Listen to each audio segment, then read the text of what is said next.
Hello, everyone. My name is Derek DeWinter, and welcome to our listeners who are tuning into the DeWinter Difference, an audio podcast where I spend a bit of time with incredible executives I've known for years, and you get to listen in. I hope that our conversations are unique, fun, insightful, short enough to keep your attention, but long enough to listen on the way from point A to point B. Our goal is to have fun, sharing a few takeaways that you can apply in your own career, life, and relationships. Today, you get to listen into a conversation between yours truly and Dara Bazzano, SVP and CAO of T-Mobile. As if being the chief accounting officer of an $80 billion company with a $200 billion market cap wasn't enough, Dara is also on the board of Lulu's, Self Financial, and Girls on the Run. Dara, I really appreciate you tolerating me these last dozen or so years and joining us today. Oh, thank you. Thank you very much for the invite. I appreciate it. It's great to catch up with you. Excellent. So for our listeners, can you share a little bit about your career progression as a baseline and a couple of professional or personal drivers that led you ultimately to where you are at T-Mobile? Essentially, a quick scroll through your LinkedIn profile. So it's a great question. Actually, I would say I'll start with the drivers. The driver and drivers, I should say, in my professional career has been 100% my family and my family situation. So I was married young and had two kids and went through a divorce at 27. And I would say that that really sort of outlined or framed up how it is that I approached my career. I found actually public accounting, surprisingly enough, to be very accommodating for me and providing me the flexibility that I needed to raise my kids as a single parent. Although I will say that I had worked really hard with my ex-husband to co-parent. And what our divorce allowed for me, which is going to sound very strange, but it allowed me between the divorce and public accounting, when my kids were with their father, it was really easy for me to just work a lot and do what it is that I needed to do to be successful in public accounting, which, as anybody knows, there's a lot of hours. Those are 60, 70-hour weeks fairly consistently, especially early in your career. And when the kids were with me, though, it allowed me a little bit of flexibility, especially in the late 90s, early 2000. You started to get a little bit more flexibility to be able to work from home, schedule, plan your schedule or your commutes and meetings with clients and all of that around the kids' schedule and such. And I would choose clients that allowed me the flexibility to, like, for instance, I had big global clients where I had teams that were in Asia or Europe. Well, at those work hours, I could work from home because it was early in the morning or really late in the evening. And so I chose a lot of the clients that I chose to work, as well as just my career or profession within public accounting. And I guess I should state that I worked both at KPMG as well as PwC. And once the kids were old enough and went off to college, that's when it is that I decided to leave public accounting and join the Gap and just go out to the private slash, public sector. And that was a big change for me. And I have to say, actually, as much as I loved my public accounting or my career, my time in public accounting, I did make partner, which was a fantastic personal goal for me and professional goal for me. So when I left public accounting and went to work at the Gap, I have to say that there was something that just like a light switch that flipped for me. I absolutely loved really being an operator within an organization. So when I left as a partner at Price Waterhouse, I joined the Gap as their controller and then was promoted to, and that was a global controller role. So I had teams all over the world, as well as, I guess, within a pretty short couple of years was made CAO, which is far more operational, beyond just your typical finance or controllership role, which is a lot of fun. And I loved it. It's just made, the sort of the second chapter of my career so much more fun and something that I really looked forward to, as well as the Gap is just, an incredible place to work. And then from there, I had been recruited or headhunted away to an organization called CBRE, which was a global, it's actually the largest global asset management company, real estate asset management company in the world. And I had a team of about 5,000 people across the country or across the globe, and spent quite a bit of time traveling and, taking care of my teams globally. And then had an opportunity to join T-Mobile that was looking to do a lot more finance transformation work, which is the type of work that I really started to do more when I was at CBRE. And I thought it would just be a really great opportunity to stay a little bit more local, as well as the CBRE job was going to require me to move to Texas. And I really didn't want to move to Texas. My whole family is here on the West Coast. And so I'm able to fly from Santa Rosa, which is one of my homes, or at the time was my home before I joined T-Mobile, and fly directly into, Seattle. So my husband and I moved to Seattle, and it's been a great 4 years at T-Mobile. Fantastic work with the Sprint and T-Mobile integration. And now we're working on a large ERP sort of target operating model transformation as well that we kicked off about 3 years ago. So been really challenging, a lot of fun, great to be on the other side of public accounting, and will probably be my last corporate stop before I retire and officially move on to board roles, more, full-time, part-time in a retired capacity. That's awesome. I need to clarify one thing that you said. You had 5,000 people on your team at CBRE? 5,000 people. I And did. so Yes. what's this current scale at T-Mobile? So T-Mobile, very different because T-Mobile is just predominantly domestic. I mean, our entire finance organization isn't 5,000 people here at T-Mobile. I think we've got maybe 1,800 people, and that's partly some procurement supply chain folks in there as well. And then my organization, when I joined, my org was about 600 people. I picked up an IT organization, kicked it up to 700 people. We've been working through a target operating model change, like I mentioned before, and have actually set up a shared service center out in Overland Park, which is where Sprint's corporate headquarters had been located. And so I've actually shifted a portion of my team to report into the leadership there at the shared service center. So my team now is about 300, probably 350 folks as we work through the operating model change. So it's still a fairly large organization. I do have quite a bit of finance, I specialist.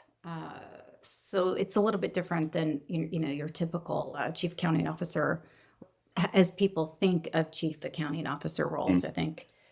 You throw around these numbers relatively casually, like 5,000 people is larger than many towns that people grew up in. Three or four or 600 people are significantly larger than many companies that people work at True. from top to bottom. So it's really interesting. And sort of on that note, the bulk of your career has been in larger organizations, and public accounting notwithstanding, really, I kind of characterize larger corporate organizations like Gap or CBRE or T-Mobile. Have you had a knack for managing large team, or is that a muscle that you have had to work on over the years? And if so, what are the types of things that you did, and or what would you encourage people to focus on to build that professional muscle? Such a wonderful, thoughtful question. It's probably all of the above.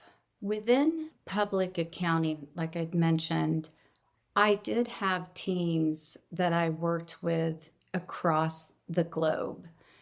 And again, growing up in public accounting, you're very much focused on your entire team.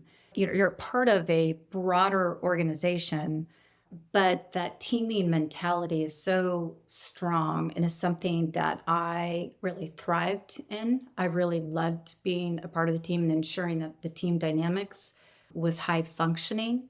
So that was something that I probably developed more in public accounting than when I went out into the private sector. Far more, I guess I'm just wired that way. So one, I've been blessed to, no matter where, I was working, I had just phenomenally talented teams that I acquired and was hired into. So very thankful for that. So I think my muscle or my maybe secret power is going into an organization, quickly trying to assess the team dynamics as well as just the political energy and culture within an organization, and trying to figure out how do we set team members up for success? What are certain individuals' strengths and what are the weaknesses? And really honing in on where it is that people were really strong and making sure that as a complete team, we had a really high functioning team. And that requires an incredible amount of diverse thought, experience, training, background, different working styles and all of that. So, if I had any sort of toxic, fixed mindset people, I would tend to find better or different roles for them if their approach was not working for what it is that we as a team or as an enterprise needed.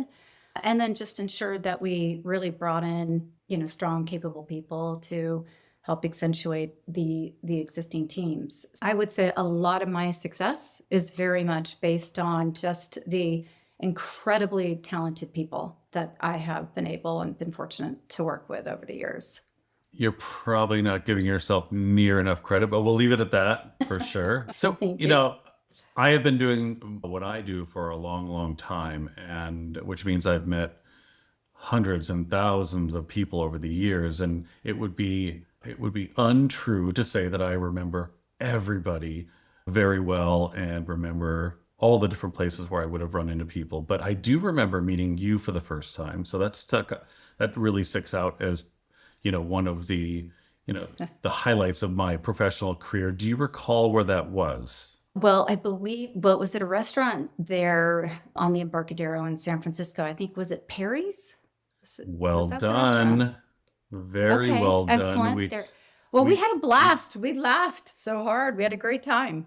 It was a fun. It was a very good meeting, and it's actually kind of fun to meet people at places, which Zoom doesn't allow, obviously, so much, because I find that it kind of earmarks, whether the True. smells of the sun or the location or the chairs or whatever. It really helps to kind of galvanize where you meet folks. But it's sort of slightly beside the point, other than it was a very memorable meeting for me. And I recall very specifically thinking to myself, and this goes back 12, 13, 14 years ago, that I haven't met a lot of people like you. And why I say that is it was kind of near the time in the marketplace where a VP controller role was being elevated to chief accounting officer in the market. And there weren't a ton of chief accounting officers, particularly in the Bay Area, I guess I would say. And because there weren't a lot of you in the Bay Area, I remember being terribly impressed. And I won't ask you what you thought of me, but you've been through this evolution of controller to CAO. And I guess I'd like for you to kind of comment on your view of the importance of that within the CFO's organizational structure. Sure, absolutely. Well, thank you. That is very kind of you. And I too remember our meeting because, like I mentioned, I just remember we had a great time and there was lots of laughter. And obviously, we've stayed connected this, last decade and a half. So, what's interesting, and I sort of touched on it earlier, I do think as you know, the business world changes, industries change, roles within organizations change. I left public accounting, went into your typical global controller role, quickly found the, I guess, the level of change within our environment, especially from an IT perspective, and as well as our supply chain perspective, sort of a lot of your back office functions operationally, how things get done, how quickly things get done, the immense amount or need of transformation sort of in that back office function to really meet the current day, pressures of whether it was like at the Gap, moving from predominantly retail footprint to a more of an online presence to compete with all of the online retailers.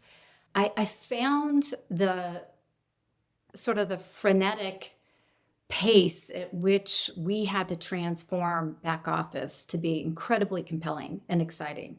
And I love digging into that and working with my supply chain folks and my IT folks and understanding how that impacted our systems and processes and such.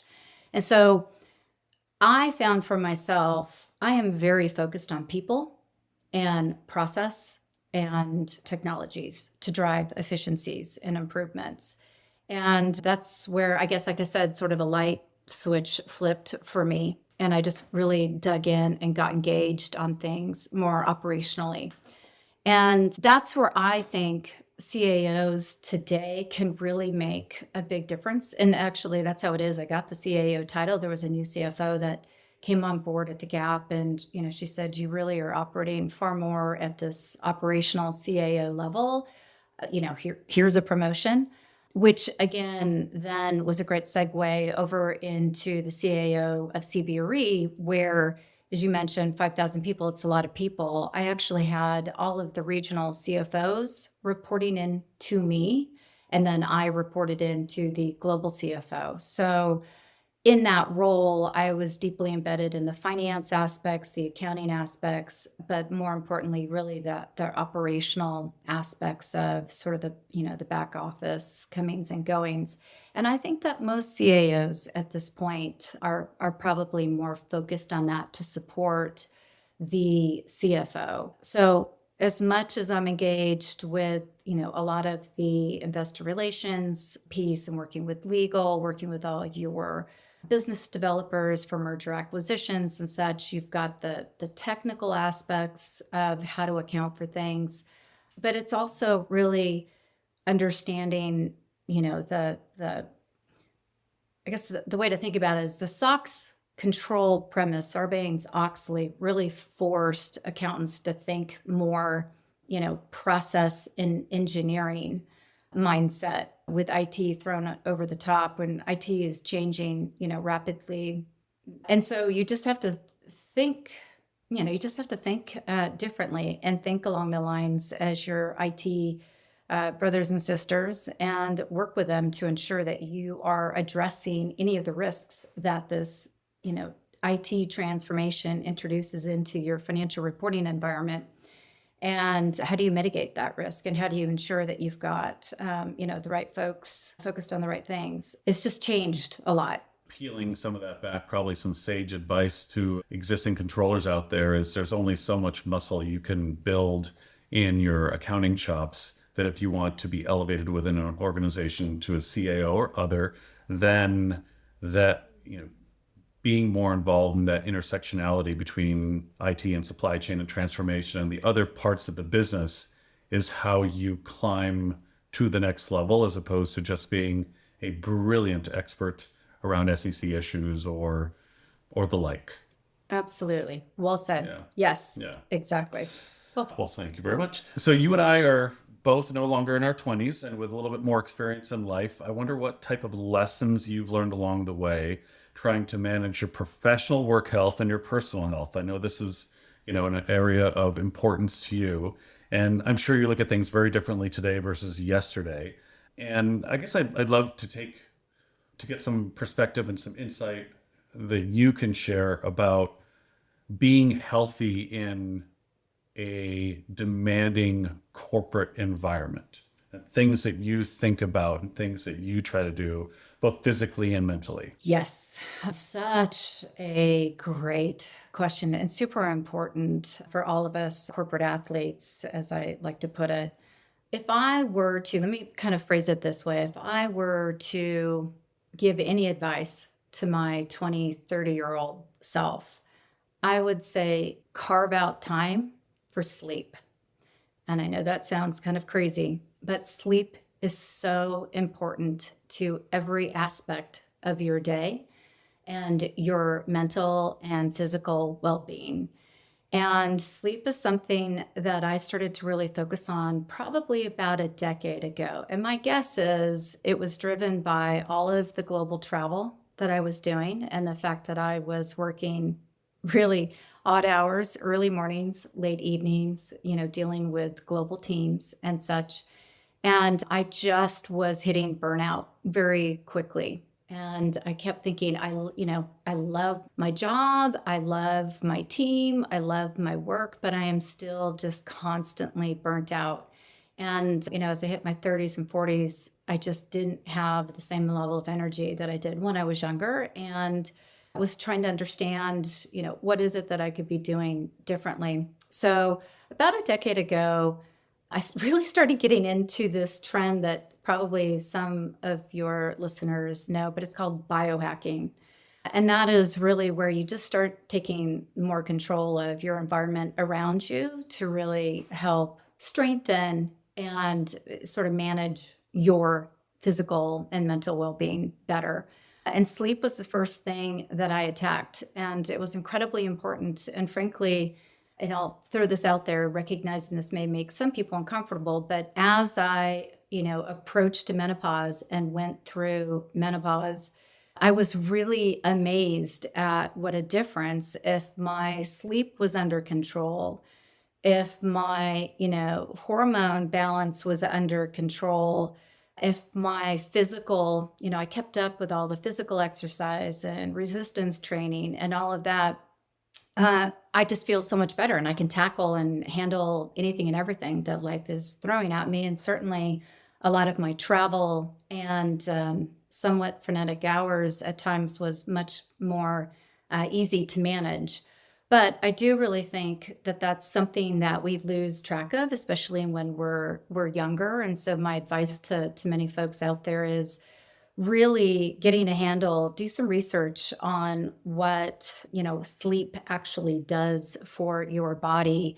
I would say at this point, I am not a big drinker anymore. I recognized how much alcohol disrupted my sleep and just how much that would completely, ruin the next day or the next couple of days for me. And so I really had to, as I got a little bit older, went through menopause, I really started to hone in on what is it that I need to be more optimized as a human being, to really show up for myself and my coworkers, obviously my family and my husband. So that's something that is just a whole new chapter for me, and something that I focus on quite a bit and actually help others that are going through menopause, or even men that I work with that are just trying to get a handle on their health for fun, sort of like a side passion, Uh-huh. health and Do nutrition. you, are you pretty vocal about this internally at T-Mobile? You know,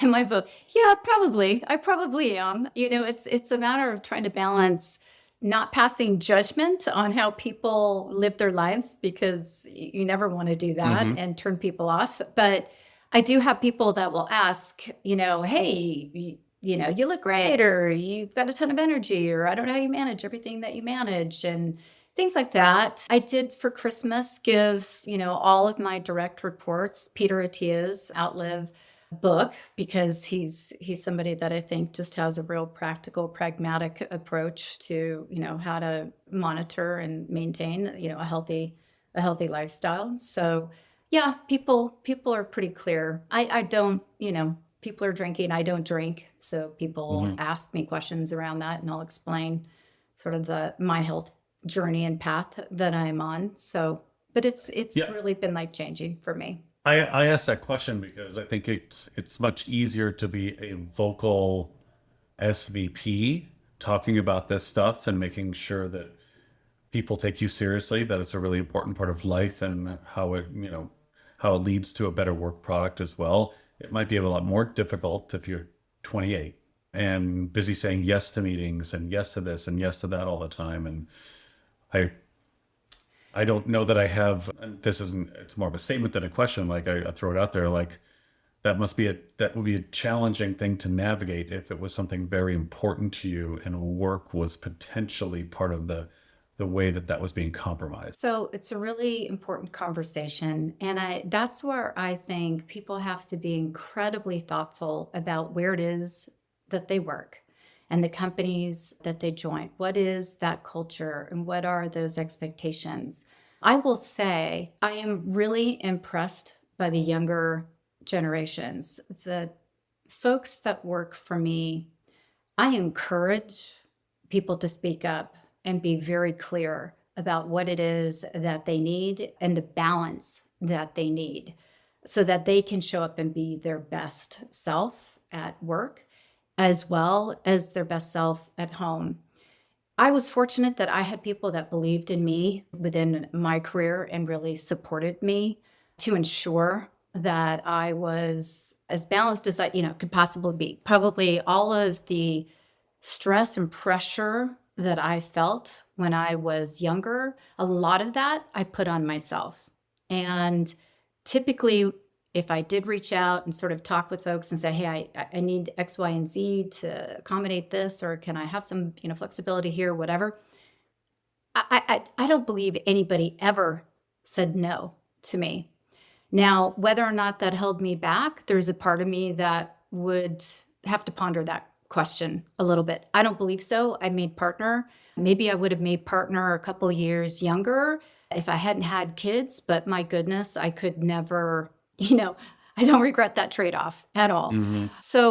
So today it's a very different world. And I do believe that the younger generations are much more confident in asking for what it is that they need.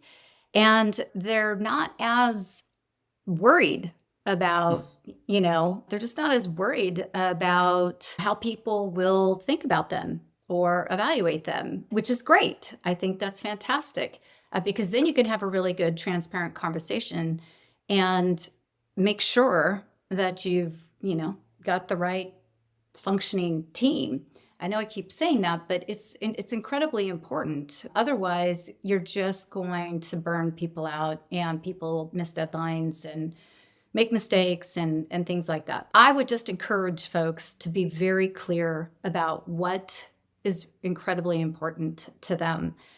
Your health has to be, and now I'm going to sound like I'm getting on a soapbox here, but you have to make time for your health and well-being. If you don't, sickness is going to force you into a completely different, framework or mindset or lifestyle that you didn't anticipate, which who knows what that can encompass. So make sure you're taking the steps early on. And if you're in an environment that doesn't encourage that or is actually harming your mental and physical well-being, you're in the wrong place. And it's okay to leave and go someplace else that will.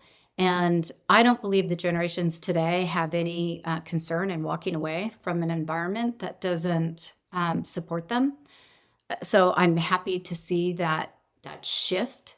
But if there's anybody out there that is having a problem with that, really step back and take stock of what's important. And I can say as I'm, later in my career journey, looking back, the most important thing to me is my family and my health. And I feel very fortunate that I've had a career that has allowed me to grow and reach really interesting, challenging, fun positions. But I would never have done any of these things if it ever jeopardized my family or my health to the extreme. So, however, I wish I would have slept a lot more when I was younger. Now you're making me wonder if I slept well at all last night. I'm thinking, no, I probably didn't. I'm going to need to take a little stock here. Do you have an Aura ring? Do you actually monitor your sleep? No, I don't. I have bunches of friends that do, and I know it is something that I should be thinking about. So if anything comes out of this podcast at all, it's one more person saying, Derek, get your shit together. Let's go. And I may just do it after this call. So pivoting off of a very important topic to one that is much less important, but one that my daughter would probably want me to ask, is T-Mobile recently acquired Mint. Have you met Ryan Reynolds? No, I have not. I'm sorry to break her heart, but no, I haven't. And if I did, actually, I would ask him, can I please meet your wife? Because I think Blake Lively is just like an amazing human being. I would love to have a cup of coffee with her. But no, I have not met him. I've met the team and the CEO and the CFO and the broader team, but I have not met him. Only Mike All Seaver right. has had the opportunity to hug Ryan Reynolds. All right, so I've peppered you with a bunch of questions. You have been gracious enough to answer them all incredibly well. Now we get to the point of this podcast where I let you ask me a question. I don't know what it is, and so I'll do my very best to answer as well as I can, but you now have the stage. Okay. So, first, before I ask you the question, I am going to say, all right, I'm going to follow up with you and see if you end up, purchasing a tracker to help you work through your sleep or monitor your sleep and your health and just see if that's something that you do. If you do, I think you will be shocked at what that data will tell you and how easy it is to just tweak little things here and there to feel better. If that is something that is really important to you, I don't know, because we haven't had a conversation truly around, a Yes. deep conversation around that, but would love to do that at some point with you. Okay, putting that aside, just letting you know, I'm going to annoy you and be bothering Oh you for no. that, but because that'll be fun. But no, so I'm curious. I mean, I love that you're doing these podcasts. I think it's a lot of fun and they're great to listen to. And I'm curious, what podcast is your favorite? Okay, you're going to hate this answer, and I think everybody out there is going to hate it as well. I don't listen to podcasts. What? What do I you know. mean? I know, and that is the response that I get from everybody because everybody has a favorite podcast, and everybody says, "Derek, you should listen to this. Derek, you should listen to that. This is a great one." And I know they're all right. I am 100% certain of it, and I know I'm also missing out on You opportunities to are. be smarter and more engaged in lots of different things. And between that and the Aura Ring, I've got two things to do for sure. And you'll be able to follow up with me on both of those, including a recommendation of your favorite podcast, which I will promise you I will listen to at least one, probably more. So, if that's the case, maybe this will make it a little bit easier for you to, crack the podcast nut. And that is check out Smartless. It's hysterical. It's really funny. You will enjoy listening to them. It's Jason Bateman, Sean Hayes, Will Arnett, and they just BS for, an hour. And they'll bring in a surprise guest to every episode. One person brings in, talent and surprises the other two, and then they have this conversation. It's hysterical. It's a lot of fun. You'll enjoy listening to it. I mean, there's so many podcasts out there that are so educational and informative and such, and I have a whole list as long as my arm that I'm happy to share with you some other time. But Smartless is just super fun. I think you would love it.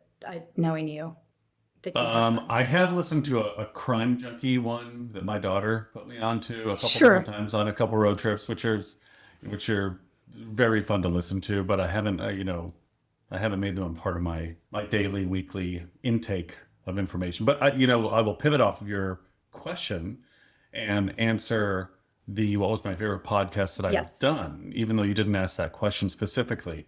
The first thing I'll say is everyone's been great. Who is your favorite child? They're all my favorite.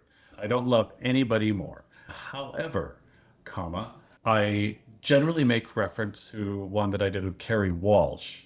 One because she was so gracious to do it without even a second of hesitation, and I didn't even know her that well. And That's I'm fantastic. I'm a volleyball dad, so Yeah. I kind of dig the whole volleyball scene. So that was a lot of fun to talk to her.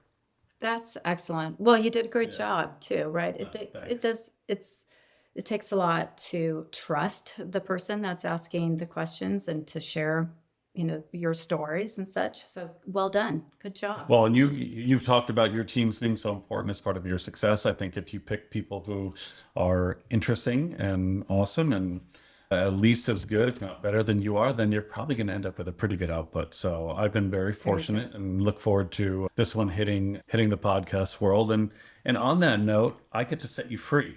You've been awesome. I appreciate your time. Thank you for being an advocate of mine professionally as well, on this end, and saying good things about me over the years and being always so responsive. So you are absolutely, your career trajectory is an inspiration, and you are personally an inspiration as well. So really, really appreciate the time, Dara. Thank you so much. And right back at you. Thank you so much for taking the time to listen to the DeWinter Difference podcast. If you like this episode, head to dewintergroup.com/DeWinter-Difference to catch future episodes and share your thoughts, comments, or suggestions. And make sure to connect with us on LinkedIn, Facebook, and Twitter. This podcast is produced by the DeWinter Group, the leading recruiting firm in the Bay Area and beyond. We help top companies and people reach their fullest potential through world-class accounting, finance, and technology recruiting services.